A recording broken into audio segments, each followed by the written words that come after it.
పోయినసారి కూడా ఇట్లనే ఒక గ్రామంలో ఎక్కువ టైం పెట్టడం వల్ల రెండో గ్రామంలో వాళ్ళు విపరీతంగా అప్సెట్ అయిపోయారు. మేము 6 నుంచి వెయిట్ చేస్తున్నామని. మరి వాళ్ళు ఇబ్బంది అట్లా ఒక్కొక్కరికి ఇబ్బంది జరుగుతుంది. మనం అందరినీ సమానంగా చూసుకోవాలి. కాబట్టి మీరు మనస్ఫూర్తిగా అర్థం చేసుకోండి. ఏదేమైనప్పటికీ నాకు ఎదురుగా అంబేద్కర్ గారి మంచి బ్రహ్మాండమైన ఫోటో పెట్టారు. ఎందుకంటే అంబేద్కర్ మీకు ఎంతమందికి తెలుసో తెలియదు, అంబేద్కర్ గారు కూడా ఎన్ఆర్ఐ. తెలుసా మీకు ఆ విషయం? ఆయన కొలంబియా యూనివర్సిటీ అమెరికా వెళ్ళి ఇప్పుడు అందరూ వెళ్తున్నారు పెద్ద పెద్దగా. కొన్ని వందల సంవత్సరాల క్రితం కొలంబియా యూనివర్సిటీలో చదివారు. యూకేలో ఎకనామిక్స్ చేశారు ఆయన. మరి ఆ రోజుల్లోనే సూటు టై వేసుకున్నటువంటి మహానుభావుడు ఆయన.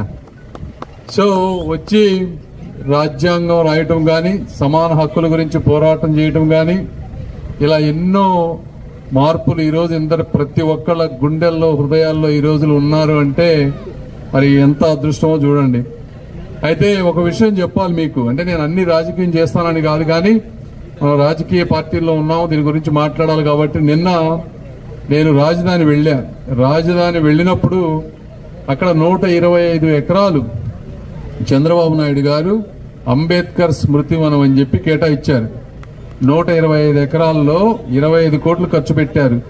ఒక అద్భుతమైన విగ్రహం, బిగ్గెస్ట్ కన్వెన్షన్ హాల్, ఇవన్నీ ప్లాన్ చేశారు. ఎందుకు చేశారు అంటే ఈ అమరావతి క్యాపిటల్ అనే దాంట్లో ప్రతి ఒక్కళ్ళు కూడా వాళ్ళ ఆత్మాభిమానం ఉట్టిపడే విధంగా వాళ్ళకి ఎవరైతే స్ఫూర్తి నింపుతారో నిరంతరం వారి విగ్రహాలు ఉండాలి అని. అయితే అందులో కూడా జగన్మోహన్ రెడ్డి గారు రాజకీయం చేసి ఆ ప్రాంతం మొత్తాన్ని చిన్నాభిన్నం చేసినటువంటి వ్యక్తి. అదేవిధంగా చంద్రబాబు నాయుడు గారు అంబేద్కర్ విదేశీ విద్యా పథకం ఎందుకు పెట్టారు అంటే కేవలం అగ్రవర్ణాలకు సంబంధించిన వ్యక్తులు, డబ్బున్న వ్యక్తులు మాత్రమే అమెరికా వెళ్ళకూడదు. ఇలా కొంతమంది పేద విద్యార్థులు కూడా వెళ్తే వాళ్ళు కూడా కొన్ని వందల మంది అంబేద్కర్ లాగా అయ్యి గ్రామాలకు వచ్చి నాలాగో ఇంకొకలాగో వచ్చి ఎక్కువ మందిలో స్ఫూర్తిని పొందిస్తారు అనేటువంటి గొప్ప విషయంతో పెడితే దాన్ని కూడా క్యాన్సిల్ చేశారు జగన్మోహన్ రెడ్డి గారు. జగన్మోహన్ రెడ్డి గారి ఉద్దేశం ఏంటంటే ఆ 15 లక్షల రూపాయలు 10,000 మందికి ఒక్కొక్కరికి 5,000 నుంచి 10,000 పంచితే నాకు ఒక 10,000 ఓట్లు వస్తాయి. 10-15 లక్షల రూపాయలు పెట్టి ఒక విద్యార్థిని నేను అమెరికా పంపిస్తే నాకు వచ్చేది ఒక్క ఓటే కదా. అంటే ఆయన ఉద్దేశం ఏ పని చేసినా కూడా ఓట్ల రాజకీయం. అలా అందరూ అనుకోని ఉంటే ఈరోజు అంబేద్కర్ గారి బొమ్మలు కానీ ఆయన స్ఫూర్తి కానీ ఎవరికి ఉండేవి కాదు.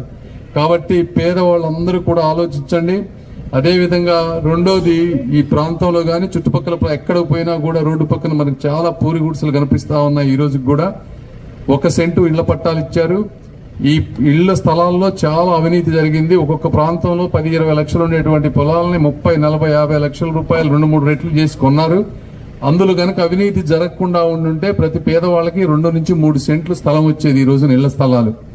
అయితే అందులో అన్యాయం జరిగింది. రేపు తెలుగుదేశం పార్టీ వచ్చిన తర్వాత తప్పనిసరిగా మినిమం 2-3 సెంట్లు స్థలాలు ఉండే విధంగా, ఎవరికైతే ఏ పేదవాళ్ళకైతే ఇళ్లు లేదో ఆ విధంగా ఇళ్లు తెచ్చే విధంగా, ఇళ్ల పట్టాలు తెచ్చే విధంగా, అందులో ఇళ్లు కట్టించే విధంగా. ఎందుకంటే నేను డోర్ టు డోర్ క్యాంపెయిన్కి వెళ్ళినప్పుడు కానీ, గ్రామాల్లో తిరుగుతున్నప్పుడు కానీ ప్రతి పేద మహిళ కోరుకునేది ఇల్లు ఇల్లు ఇల్లు. వాళ్లే కాదు, మా తల్లి కూడా, నాకు 30 సంవత్సరాల వయసు వచ్చే వరకు కూడా మాకు సొంత ఇల్లు ఉండేది కాదు. మా అమ్మ ఎప్పుడు పట్టినా చంద్రశేఖర్ నాకు ఇల్లు కావాలి అనేది.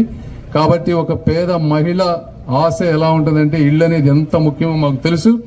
కాబట్టి అదే ఉద్దేశంతో ఈ ప్రాంతంలో కానీ నా పార్లమెంట్ సెగ్మెంట్లో అన్నింటిలో కూడా ప్రతి పేదవాళ్ళకి ఇల్లు వచ్చే విధంగా ప్రయత్నిస్తానని మీ అందరికీ తెలియజేసుకుంటా ఉన్నాను. ఇంకా చాలా విషయాలు ఉన్నాయి మనం మాట్లాడటానికి, టైం సరిపోదు క్లుప్తంగా. బట్ ఏదేమైనప్పటికీ మీరు మాకు ఇచ్చినటువంటి అపూర్వ స్వాగతానికి మీ అందరికీ కూడా మనస్ఫూర్తిగా కృతజ్ఞతలు తెలుపుకుంటూ సెలవు తీసుకుంటున్నాను. Thank you. మళ్ళీ వస్తాం.